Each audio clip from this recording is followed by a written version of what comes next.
Penjahat negara, perampok negara diampuni, dibebaskan. Sejak kapan ada koruptor tobat, Cok? Sejak kapan? Tidak ada yang namanya koruptor tobat, Cok. Tidak ada. Yang ada itu koruptor malah tambah berkembang biak, tambah banyak koruptor. Hukum rela ditukar dengan kepentingan politik. Kacau, kacau. Elit-elit politik isinya orang serakah semua, Cok. Kocak semua elit politik kita ini. Memang Konoha ini beda. 10 bulan ini kita rasakan bersama.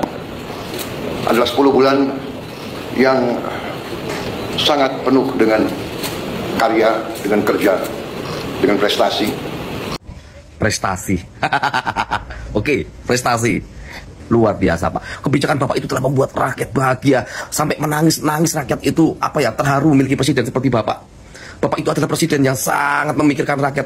Rakyat sekarang kaya raya, Pak. Negara kaya raya. Tidak ada koruptor. Indonesia masih banyak koruptor. Masyarakat jangan berhenti melapor, kata Presiden Prabowo Subianto.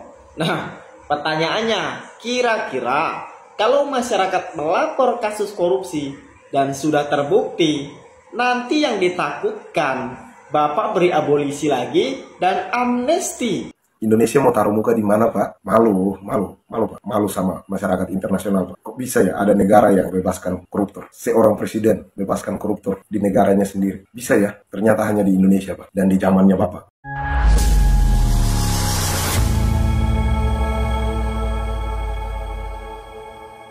Assalamualaikum warahmatullahi wabarakatuh, saudara-saudaraku sebangsa dan setanah air. Dimanapun kalian berada, semoga kalian selalu dalam kondisi sehat walafiat. Berjumpa lagi dengan saya di Gaspol Update. Kami bukanlah buzzer pihak manapun, kami hanya menyajikan keputusan ada di tangan Anda. Teman-teman, ini ada video yang menurut saya cukup menarik ya, yakni tentang lanjutan gelombang kekecewaan kepada Wowo yang hingga kini belum surut ya. Sekarang komentar-komentar mulai datang dari para netizen asal Indonesia Timur ya. Tentu kita tahu bersama bahwa Indonesia Timur adalah basisnya para pendukung Jokowi ya, yang pada Pilpres 2024 lalu nyaris semua memilih paslon 02. Tentu ya dengan membebaskan 2 terpidana korupsi ya, melalui amnesti dan abolisi, para pemilih paslon 02 dari Indonesia Timur sangat kecewa ya, bahkan bisa dikatakan sangat kuciwa berat ya. Bahkan sampai ada neti yang mengatakan ya, mana ada ceritanya koruptor itu akan taubat gitu kan. Iyalah, nggak mungkin lah koruptor itu taubat. Ketika usahanya itu lancar 1 kali 2 kali ya malah dibebaskan ya, malah bertambah ya kagak ketulungan kan, seperti itu ya kan. Iyalah ya, tentu ini adalah sindiran ya yang ditujukan kepada si Wowo yang beberapa waktu lalu pernah memberikan pernyataan dalam sebuah pidato yang katanya akan memaafkan koruptor jika bertaubat, jika mengembalikan kekayaan hasil korupsinya. Ya emang terkesan lawak menurut saya ya. Nah, bagaimanakah videonya dan bagaimanakah respon netizen? Mari kita tonton bersama. Kemudian mari kita komentari bersama di bagian akhir video. Ini dia. Penjahat negara, perampok negara diampuni, dibebaskan. Sejak kapan ada koruptor tobat, Cok? Sejak kapan? Tidak ada yang namanya koruptor tobat, Cok. Tidak ada. Yang ada itu koruptor malah tambah berkembang biak, tambah banyak koruptor. Hukum rela ditukar dengan kepentingan politik. Kacau, kacau. Elit-elit politik isinya orang serakah semua, Cok. Kocak semua elit politik kita ini. Memang Konoha ini beda. Ya, sebentar teman-teman ya.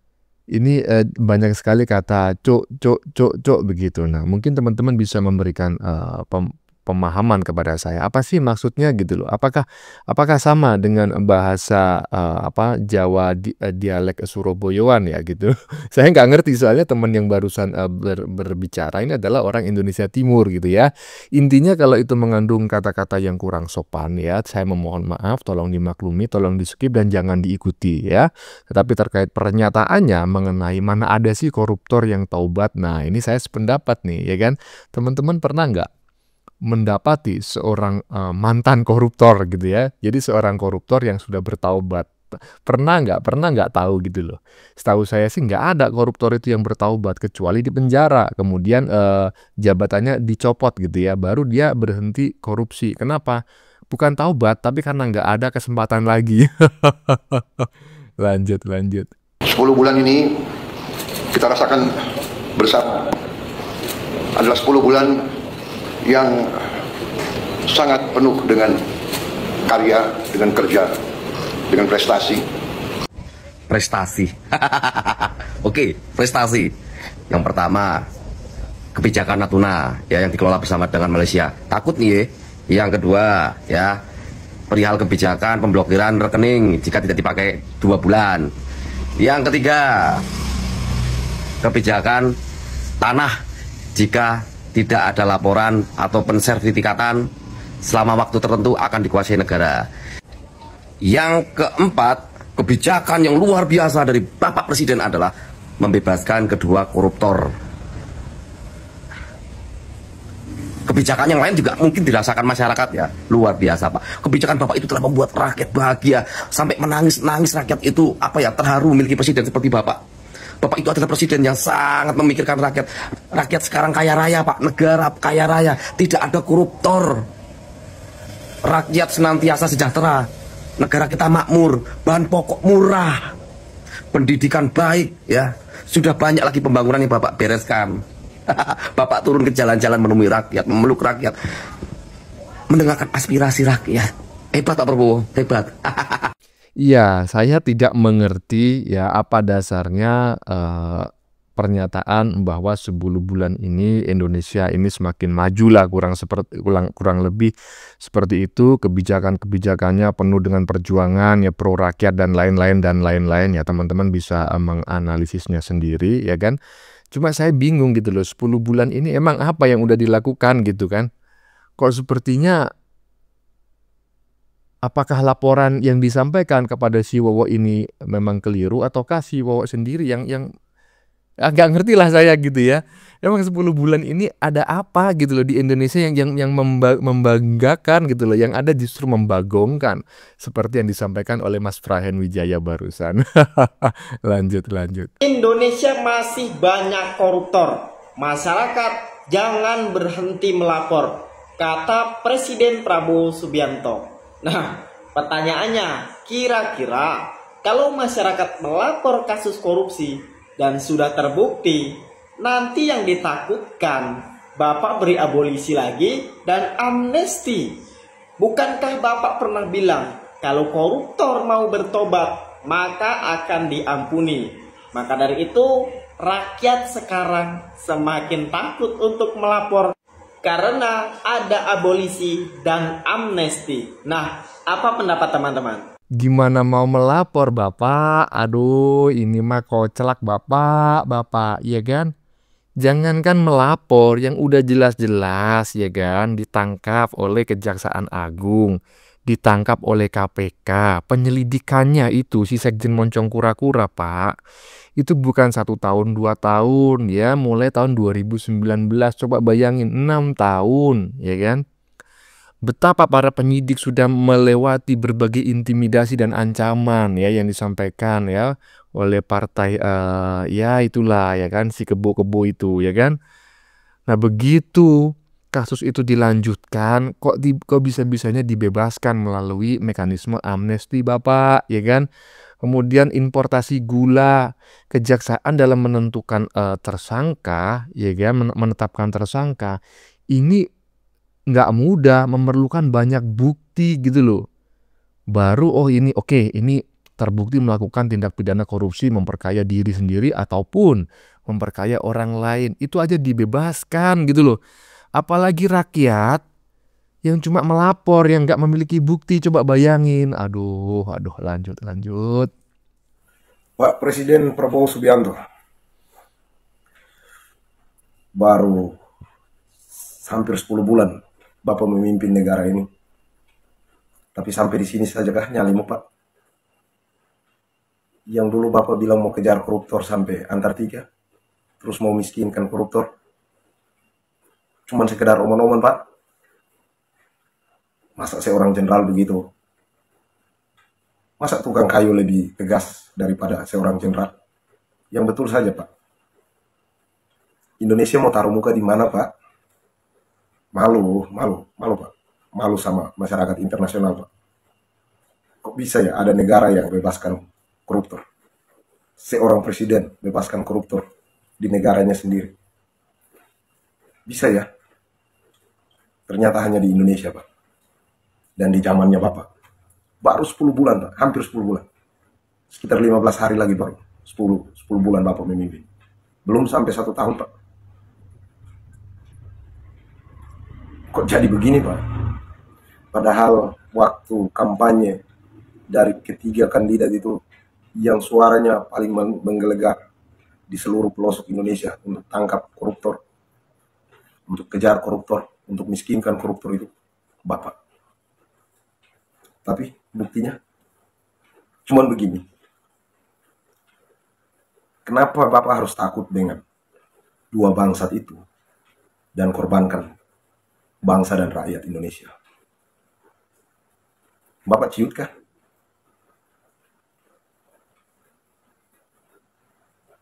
Bapak punya pasukan puluhan ribu TNI, Bapak punya pasukan polisi puluhan ribu. Kok ciut dengan 2 orang, Pak?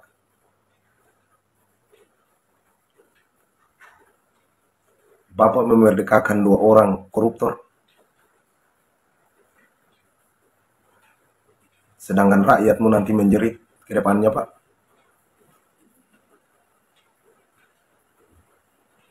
Kalau Bapak dengar kata-kata saya ini, tolong direnungkan ya, Pak. Karena ini kemungkinan besar mewakili rakyat Indonesia yang sudah memilih Bapak. Jadi Pak Presiden, kami tidak pilih seorang presiden untuk cuma omong-omong, Pak. Kami pilih presiden yang tegas.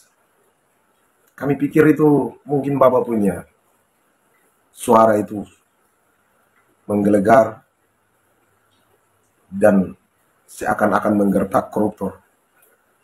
Dan nanti kerja nyatanya Bapak juga ikut apa yang Bapak suarakan. Ternyata berbanding terbalik, Pak.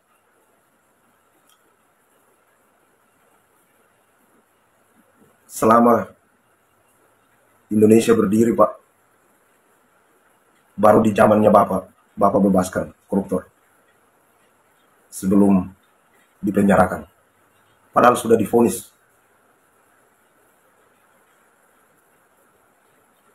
oleh pengadilan untuk dipenjara. Memang betul Bapak punya hak itu. Tapi apakah Bapak tidak pikir masyarakat Indonesia?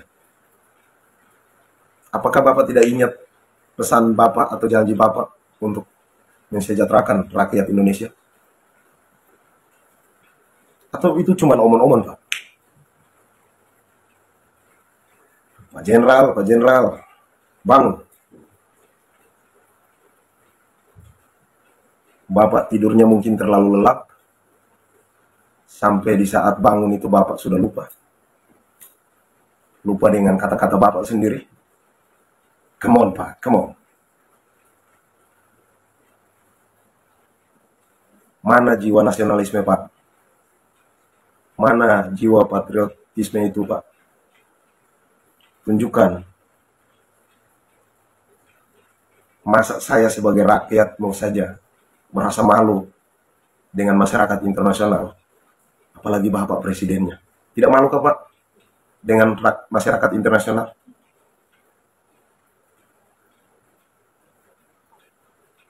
Baru kali ini seorang presiden membebaskan koruptor, pencuri uang rakyat, pencuri uang negara.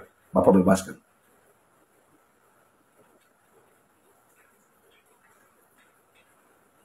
Saran saya, Pak, supaya Bapak tidak lengser dari kepemimpinan Bapak,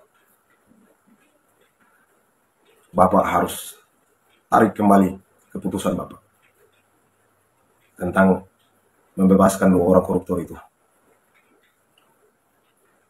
Kalau Bapak tidak mau tarik keputusannya, maka ingat, Pak, masyarakat dari bawah akan membangkang dan akan melawan Bapak. Karena Bapak tidak lagi melawan koruptor, tapi malah melawan masyarakat sendiri, melawan bangsa dan negara sendiri, lewat pembebasan 2 orang koruptor itu. Ingat Pak, tolong tarik kembali keputusan Bapak untuk 2 orang bangsat itu. Oke, itu saja Pak, pesan kami. Iya, barusan adalah pernyataan dari saudara kita dari Indonesia Timur ya, yang kurang lebih pernyataannya adalah ya di bagian-bagian depan tadi kan. Kok ada ya negara macam kayak gini? Kok ada ya mantan jenderal? Ya bukan mantan, jenderal itu kan jabatan yang walaupun dia sudah mantan, dia tetap kategorinya jenderal kan, seperti itu ya kan. Iya, nggak ada orang lapor Bapak mantan jenderal kan, nggak ada. Pasti lapor Pak Jenderal walaupun ya dia sudah purna bakti, purna tugas kan, seperti itu. Kok ada ya yang macam kayak gitu? Katanya netizen barusan ya kan. Kok ada negara yang membebaskan koruptor? Di saat negara-negara lain menghukum berat koruptor, bahkan sampai memberikan hukuman mati gitu ya, seperti Korea Utara misalnya, kemudian Tiongkok. Lah ini aneh sendiri gitu loh. Padahal mereka, presidennya nggak pernah tuh keluar-keluar akan mengejar para koruptor hingga ke Antartika ya kan. Tapi negara yang presidennya keluar-keluar katanya akan mengejar koruptor hingga ke Antartika, faktanya malah dilepaskan. Lanjut. Pak Prabowo telah melupakan kebaikan-kebaikan yang dilakukan oleh Pak Jokowi. Kebaikan-kebaikan lewat kerja keras Pak Jokowi dan juga Mas Gibran. Dan juga lewat Pak Jokowi, Pak Prabowo bisa terpilih menjadi Presiden Republik Indonesia. Kalau bukan Pak Jokowi yang mendukung Pak Prabowo hari ini tidak jadi presiden. Mungkin bisa Ganjar yang jadi presiden. Tapi kenyataannya Pak Jokowi memberikan dukungan kepada Pak Prabowo karena dia percaya Pak Prabowo bisa melanjutkan apa yang menjadi mimpi-mimpi besar dari Pak Jokowi untuk bagaimana membangun bangsa ini, melanjutkan apa yang sudah dilakukan oleh Pak Jokowi untuk membawa bangsa ini jauh lebih baik. Tapi kenyataannya kan tidak seperti itu. Kenyataannya Pak Prabowo hari ini terlalu banyak omon-omon saja, tapi nol. Bahkan hari ini rilis BPS tentang pertumbuhan ekonomi 5,8% itu juga omon-omon saja. Faktanya di lapangan tidak seperti begitu Pak Prabowo. Ya. Jadi itu data tipu-tipu rakyat itu. Jadi rakyat jangan percaya dengan data BPS itu. Itu data tipu-tipu. Realnya di masyarakat akar rumput ini hancur lebur. Jadi Pak Prabowo harus perbaiki itu. Oke? Salam hormat. Iya, betul ya. Jadi memang ada kesan bahwa Pak Prabowo ini, Pak Wowo gitu ya. Tolong maafkan saya telah salah menyebut nama gitu ya. Memang terkesan melupakan kebaikan Pak Jokowi ya. Bahkan tidak berlebihan jika tidak banyak netizen, tidak sedikit begitu maksud saya, yang menilai bahwa Pak Wowo ini sedang mengibarkan bendera perang kepada Jokowi yang telah membantunya habis-habisan menjadi seorang presiden. Coba bayangin kalau nggak dibantu oleh Jokowi. Coba bayangin kalau si Wowo tidak berpasangan dengan Gibran. Yakin, hakul yakin 1000 triliun % tidak akan yang bersangkutan pernah menjadi presiden. Ini dugaan saya, ya kan? Anunya apa? Implikasinya gitu kan. Ya kalau memang menjadi presiden karena didukung oleh sebagian besar ya pendukung Pak Jokowi. Ya kalau seperti ini kan bisa bahaya gitu loh. Bagaimana kalau warga 58% itu balik kanan semua? Waduh, bisa kolaps itu nanti, ya kan? Aduh, lanjut. Di negara ini rakyat itu berharga itu hanya pada saat pemilu saja. Tetapi setelah habis pemilu, rakyat tidak ada berharganya di hadapan para pemangku kekuasaan yang mengelola negara ini. Nah, itu kondisi kita saat ini. Karena apa? Karena mereka itu hanya membodohi kita semua untuk kita mengikuti dan memilih mereka. Setelah itu mereka yang membuat sistemnya untuk menguntungkan kelompok mereka, menguntungkan orang-orang di sekitar mereka. Mereka ketawa-ketawa tanpa memikirkan kesusahan rakyat di bawah. Itulah kondisi bangsa kita saat ini. Mantap kan? Indonesia. Miris sekali. Ya, pernyataan yang di bagian depan tadi teman-teman ya, yang menurut saya sangat sulit dibantah, bahwa di negara ini rakyat itu hanya diperlukan pada saat menjelang pilpres dan pemilihan legislatif dan juga pilkada. Ya memang seperti itu faktanya, ya kan? Di saat mencalonkan diri sebagai calon kepala daerah misalnya, mencalonkan diri sebagai calon legislatif misalnya, ya kan, mencalonkan diri sebagai calon presiden misalnya, ya kan, waduh, pidatonya kagak ketulungan, ya kan, akan kami kejar para koruptor itu hingga ke Antartika, akan kami kejar para koruptor itu hingga gurun pasir yang paling panas dan yang paling jauh. Gak usah ke Antartika yang paling dingin dan gak usah ke padang pasir yang paling panas. Yang udah divonis oleh hakim saja dikasih amnesti dan abolisi. Waduh. Gak ngerti saya, gak ngerti ya. No comment dah, no comment. Bagaimana menurut kalian? Keputusan ada di tangan Anda, silakan tulis di kolom komentar baik Anda yang setuju maupun yang tidak setuju dengan isi konten ini. Sebelumnya saya memohon maaf jika dalam penyajian konten ini ada kata-kata yang menyinggung, kurang tepat penggunaannya, atau ada data yang dianggap keliru atau salah. Saya memohon maaf yang sebesar-besarnya. Kita jumpa lagi di lain video. Salam NKRI.